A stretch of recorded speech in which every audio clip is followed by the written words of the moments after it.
Today on the Railway Room, I'm building a Glyn Valley Tramway loco from a Nigel Brooks 3D print kit.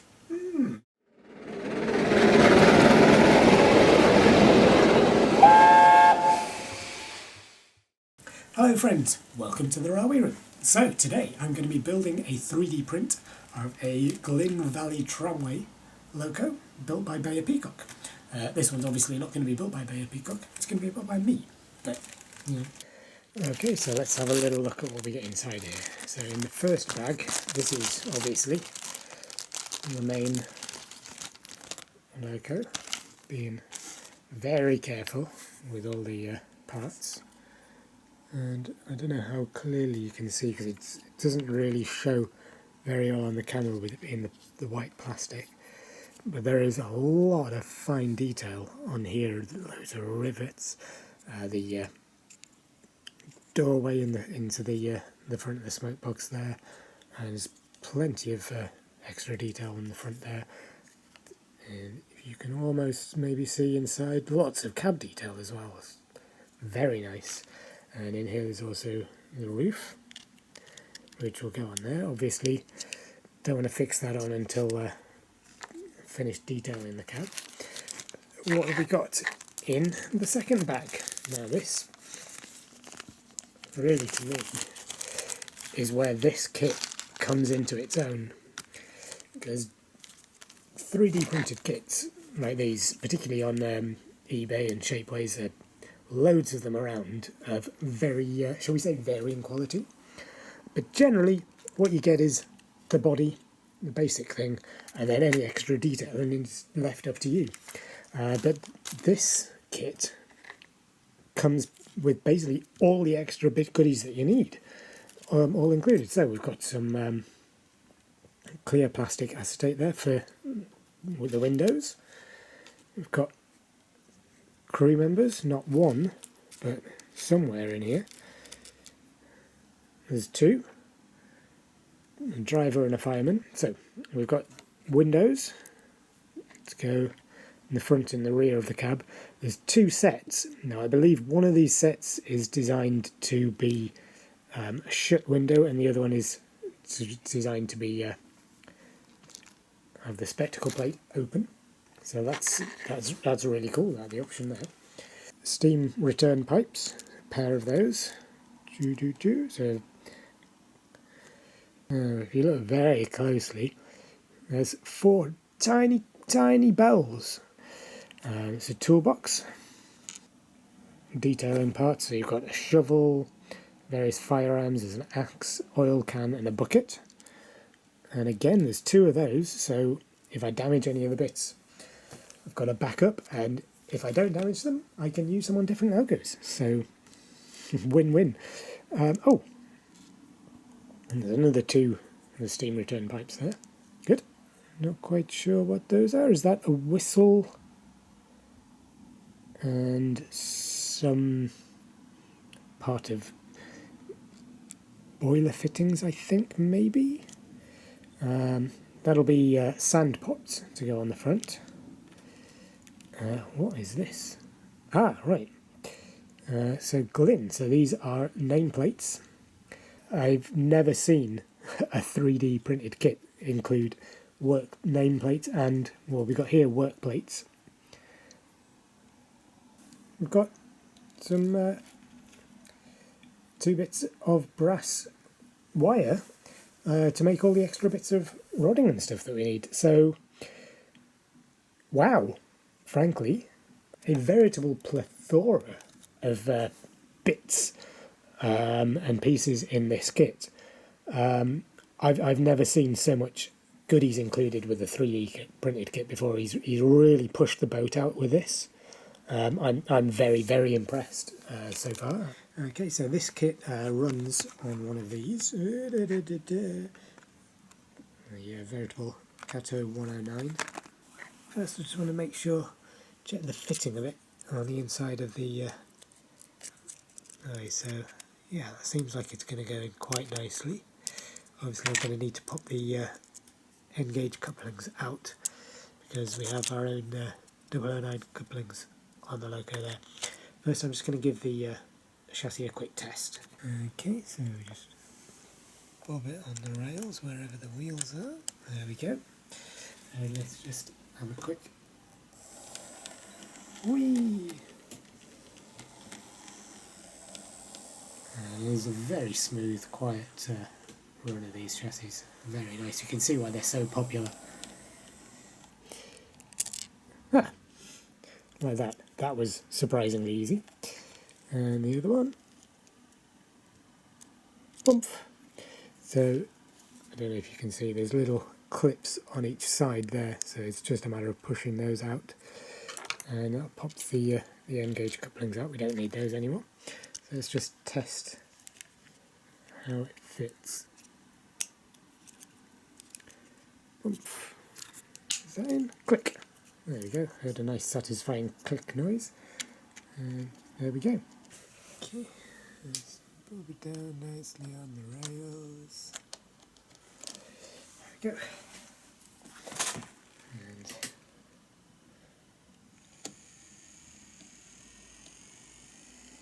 there we go. His first ever run has a 009 Loco. And let's watch it come back again. Here we go. And it's all in its first ever train as well. How about that? Woo! Okay, so first I'm going to try and put the steam return pipes on. So if we look closely, we can just see as to the smoke box, and up here on the tank tops on both sides, there's small little circles, indents marking where they go, which is very handy, saves all the guesswork. Let's pop a little bit of glue on there, and a little bit of glue on there.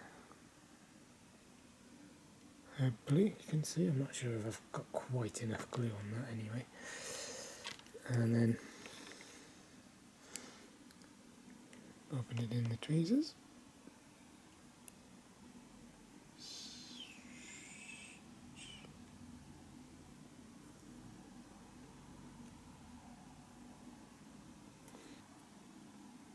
And that's held quite nicely, so I'm going to get some more glue on the other side.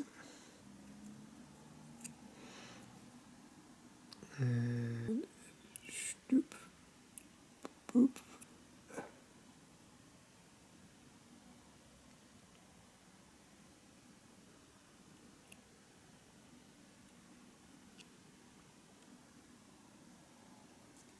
And it's in place. Good. Okay, and so my next piece, I'm going to do the toolbox. And if you look on the top of the side tanks here, you can just about see there's two little raised dents, marks, on the underneath of the toolbox somewhere. There's two little holes, so that tells you where they go. And I'm not sure if it comes out on the camera, but there is on this side two little hinges on this side and a clasp on that side, so that tells you which way that would open, so we need to make sure the clasp is on the outside. I'm going to bob a little bit of glue on here and a little bit of glue on here.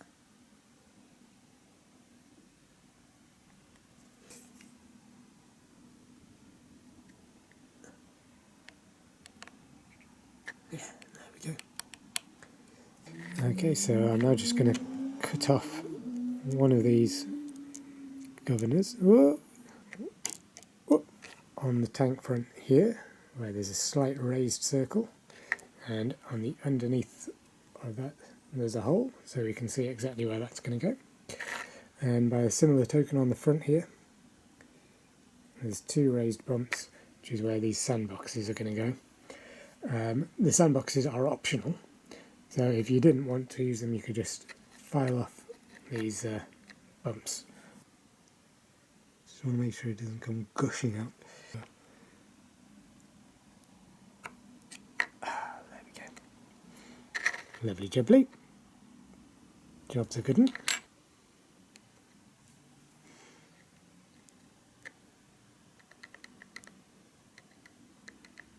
Hopefully the glue will stick. Stupid super glue. No, no, don't stick there. There you go. Now you can stick. Let's just check this one. Yep, that's firmly stuck. Right, so I think I've reached a point where if I start adding more details to this, it's going to be getting increasingly difficult to paint because the extra details are going to be in the way of stuff I need to paint, and I'm likely to get paint in the wrong places. So what I'm going to do now is I'm going to give this a quick spray of primer paint, and then going to have a look about painting it. Okay, so that's all primered up now, and with the primer you can really see all the detail and the rivets. Shows up much better on the camera now. So you can see what I was saying. That is a very nice looking Loco. Very pleased with that. Okay, and so the paint I'm going to use on this one is going to be this Humbrol acrylic. It's a rail colour RC410. So that's Mornsel green. I'm not sure if that's entirely accurate for the Glyn Valley, but I really like the colour. I think it looks very nice on it. So just going to brush paint over it, do a couple of thin layers.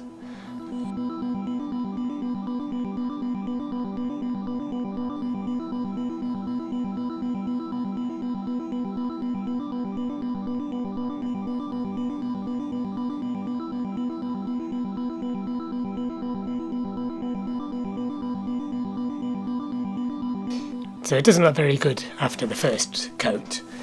It looks quite thin, you can really see the brush marks, but once I get the second, maybe even a third coat, it's going to look a lot better, I think.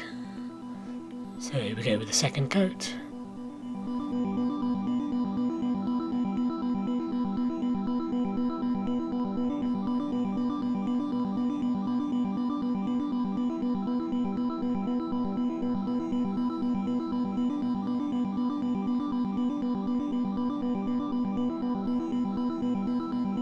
And there is a certain amount of brush marks on there, but you can see it's much improved from the first. And so now I'm going to paint over all the black areas using a matte black. This is a Revel Aqua that I'm using.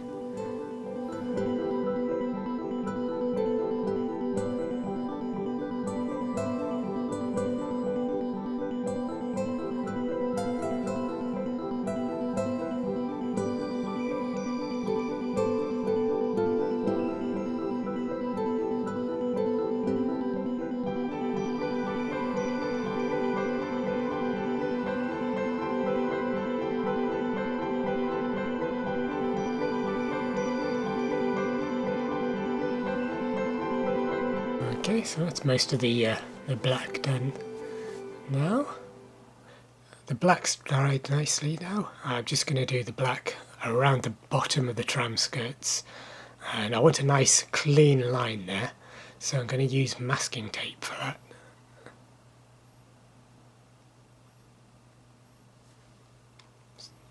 So the first thing I'm going to do is I'm going to use the green again, just to go around the line, so if there's any underspill under the edge of the masking tape, it'll be filled with the green rather than the eventual black that I'm going to put over.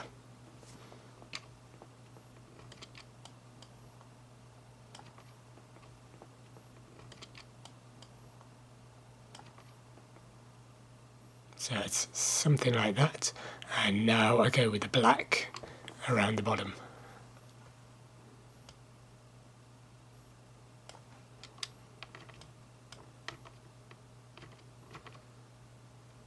Okay, and after it's dried, I'll just be able to gently pull the masking tape off, and hopefully, if I can focus, there's a nice clean line. Yeah, that looks good. Happy with that. And so now I just need to do the other sides, and eventually around the smoke box on the front as well. So there's the smoke box done, nice and clean. And the second side. Nice, job's a good one. Okay, so now I'm going to paint the interior of the cab. My go-to cab colour is this wooden deck tan Tamiya paint. And that's code XF78. So just go around the top areas of the cab interior with that.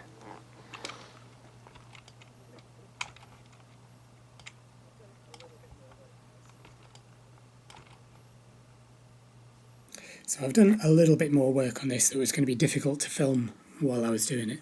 So it's just some picking out detail parts in the painting. So you can see I've painted out the cab details there. And if I can get it around this way, the brake handle at the back as well. And some of the details on the top, the copper chimney cap, and the details on the front as well. I think if there's one thing that I would change about this kit, it might be the brake lever there. It's a lovely detail. It's the kind of thing that's often be left out, but it is quite fragile in there, and it's a bit tricky to paint it and to paint the cab around it without damaging it, without getting the paint everywhere. Don't know if it might have been better to have had that separately fitted to be able to glue in after painting, but I think I managed to get around it okay, so I guess it's alright. So next I've got, I don't know if you can see it, somewhere there is a whistle, and that is going to go, just using my blunt knife, in this hole on the top here, and then there's a control rod or wire that's going to come through to a hole in the cab here, and I need to glue the wire into the whistle. So this is going to be a tricky bit. Let's see if I can bring it forward. A teeny tiny drop of the glue.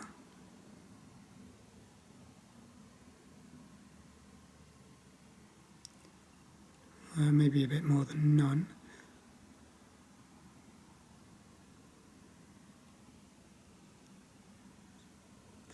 There's a teeny tiny drop, and if I can not lose the wire.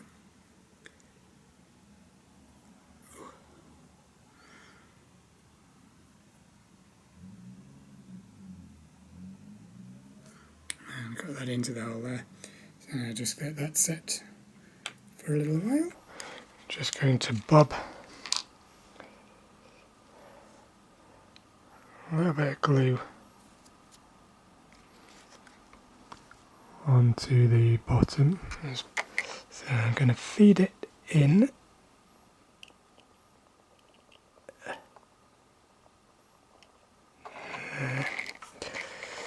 And then just try and squidge that nicely. And so now I just need a wire on the opposite side of the safety valves for the control of the injector. So now I've just threaded it through into the cab, and I'm just going to put a bob of glue on the injector here and then put it into position. There-ish.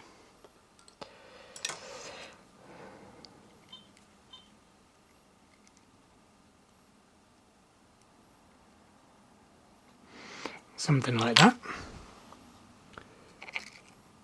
Bosh. And I'm just going to add little bits of glue onto the inside of the cab, just to hold it tight on the inside of the cab as well.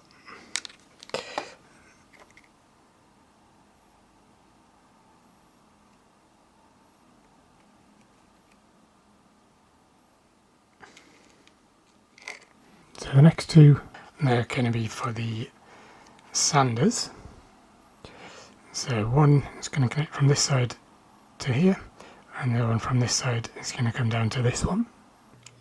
So if I can carefully thread that through the hole in the cab, so I can glue the front then into position.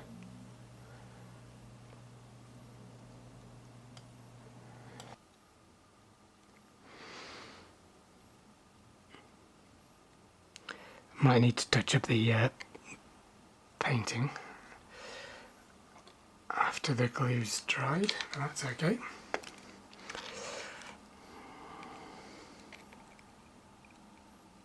And the same thing for the near side on this one. This one's probably going to be a bit fiddlier. Bob of super glue on this one, just lift up and on, sort of like that. I'm just going to put a little bit of glue on the inside of the wires in there to hold them in position. So the kit comes with 2 sets of spectacle plates, and if you look on one of these is slightly larger, and that's for fixed windows if you want them fixed in place. The slightly smaller ones do have little indents in the bottom, so you can have these ones swiveled into open positions. So that's what I'm going to try and do with this. So the first thing, I'm going to have to paint the frames on the windows into like a nice brassy metallic colour. So just to show you roughly what I'm doing, I've got the masking tape on each side, and then I'm going down one side, one of the 4 corners on each, and going round and round. So this is going to take a little while to paint through. Okay, so here we have 4 painted up windows. Now when you look at these, you can quite clearly see, because of the 3D printed material, they are translucent. One of the characteristic things obviously about windows is that they are transparent. It's kind of how they work. According to the instructions on the website, a quick spray of a gloss varnish will create a more transparent appearance for these windows. I don't know how or if that works, but I'm just going to take these outside, making very careful that they don't blow away, of course, and I'm going to give both sides of these a quick spray with a gloss varnish and see what that does. And so these are the 4 windows. Now obviously they are still translucent, because you're not going to be able to make them transparent just by spraying something on the top. However, they are now a bit more reflective, so they actually kind of behave a little bit more like glass. You can't see through them, but the reflectiveness tricks the eye a bit. And I do think they look a little bit more convincing. So now, before I fit these into the Loco, into the cab, there is one thing that's missing in this model, and that's any kind of a coal bunker. I'm not sure where this Loco's supposed to be storing its coal. Now, as best as I can figure on the prototype, there's a bunker across the back of this of the cab. So what I'm going to do is I'm just going to make a little piece of plastic card around the corner there, paint it and then stick it in and put some coal in it, and I'll do that before messing about with the windows, because it's going to be really tricky to get in with the windows in place. Okay, so I've just got a little bit of plastic card which I've spray painted into black, and I'm just going to very gently glue that into position in the back of the cab, and then once that's dry I'll fill it up with a little bit of weight and some real coal on the top.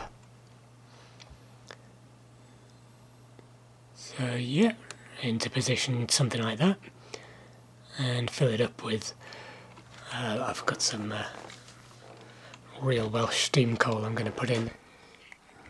Okay, so I've just put a little PVA glue on the top of the coal to hold it in, and then I've got my shovel with a bit of PVA glue on the back of that, if you can see it.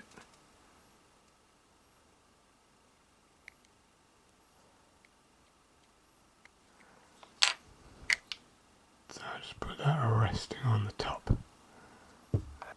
Okay, so I just attempted to, off camera, squeeze one of these windows in just as a test fitting to see how it goes. And this happened as I was trying to straighten it up. The window shattered. So I now see why. there's so many spares provided. So I've painted up the fifth window, and I've also painted up a couple of the closed scrubber ones as backup. So very, very carefully. Let's see.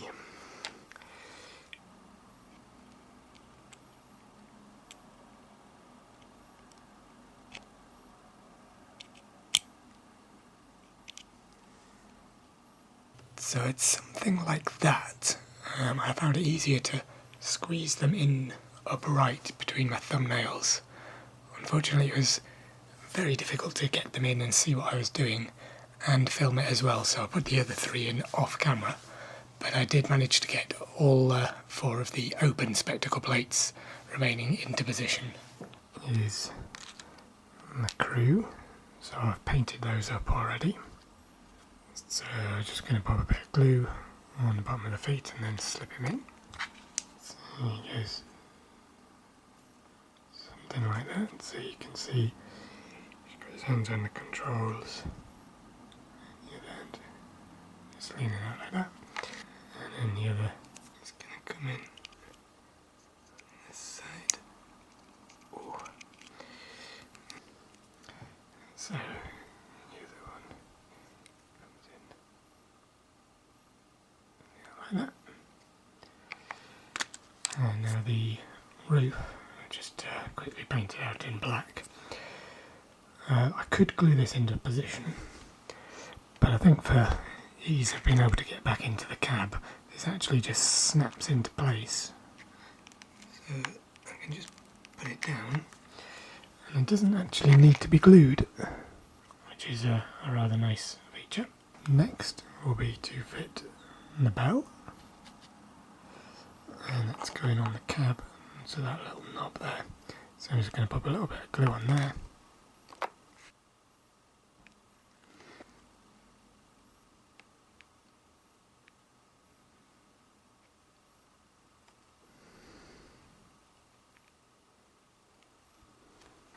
So now I'm just going to add in a couple of the extra details. I'm not going to use all of the ones from the kit actually, but I am using the oil can.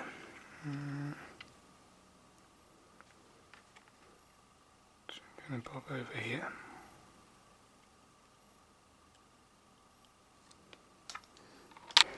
And I've got here the spanner from the kit.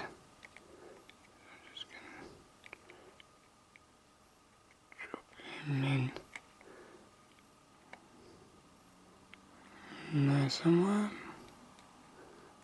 and a couple of extras not from the kit. Just got some little fire irons, so I'm just going to use a bit of PVA for these.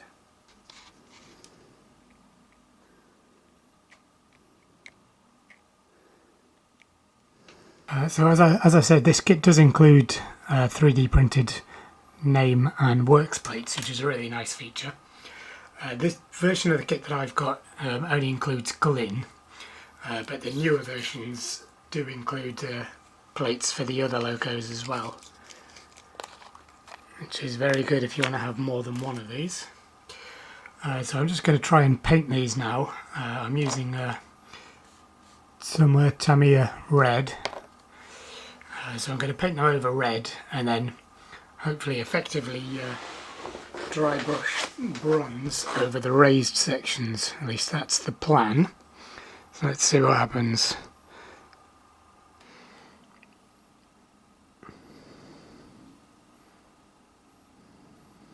And I'm wondering, I didn't bother primering these because they're so small. But this Tamiya paint doesn't seem to be sticking to these work plates, the builder's plates, very well. I'm wondering if I should have primered those really. Okay, so the red should have dried by now. So I'm just going to take a very small amount of the bronze paint from the brush. And just try and paint over the raised portions.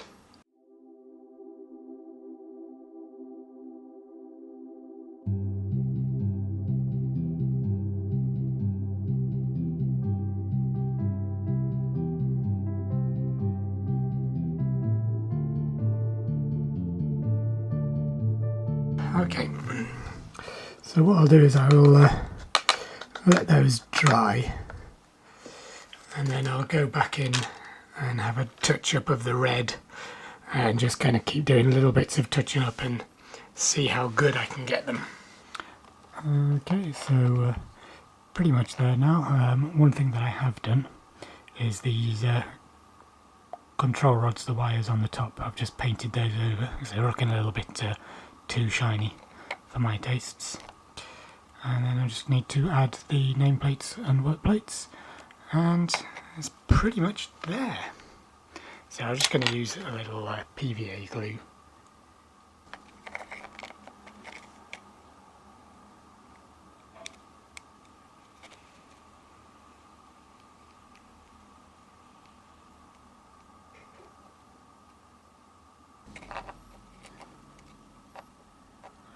And the work plates. And there's a bit of glue overspill on that one. Slightly overdid the glue, so I'll just suck up the excess.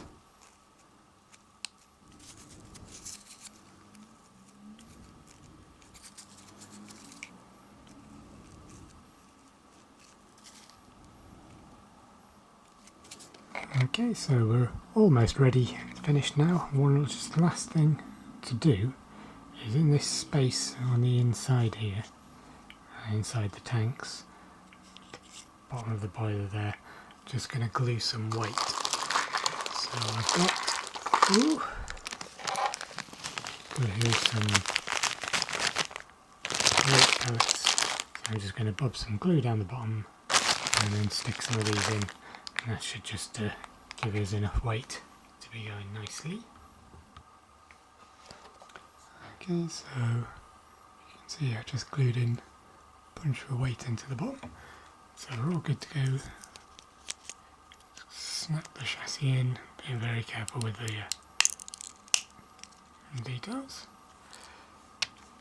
and it's good to go to run in and have a bit of a test.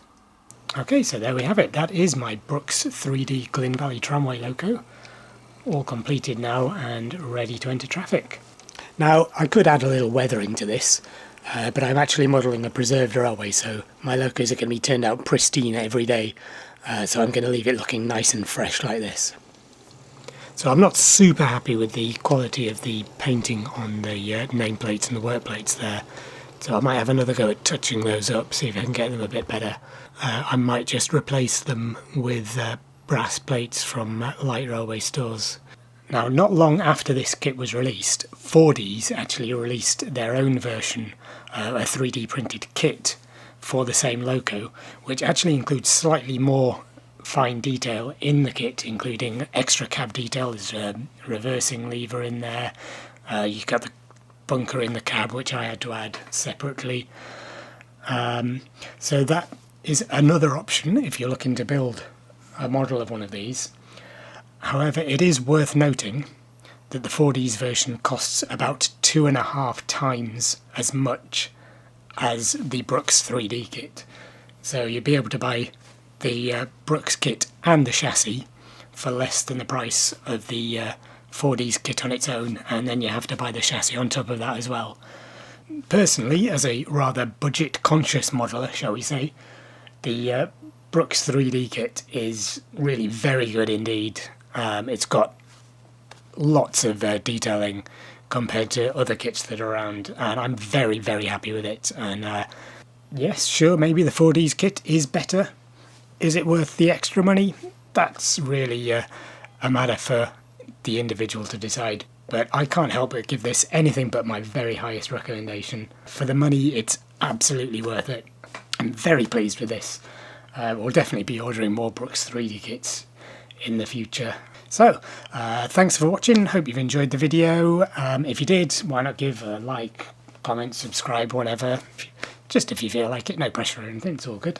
And so I'll see you next time. Thank you.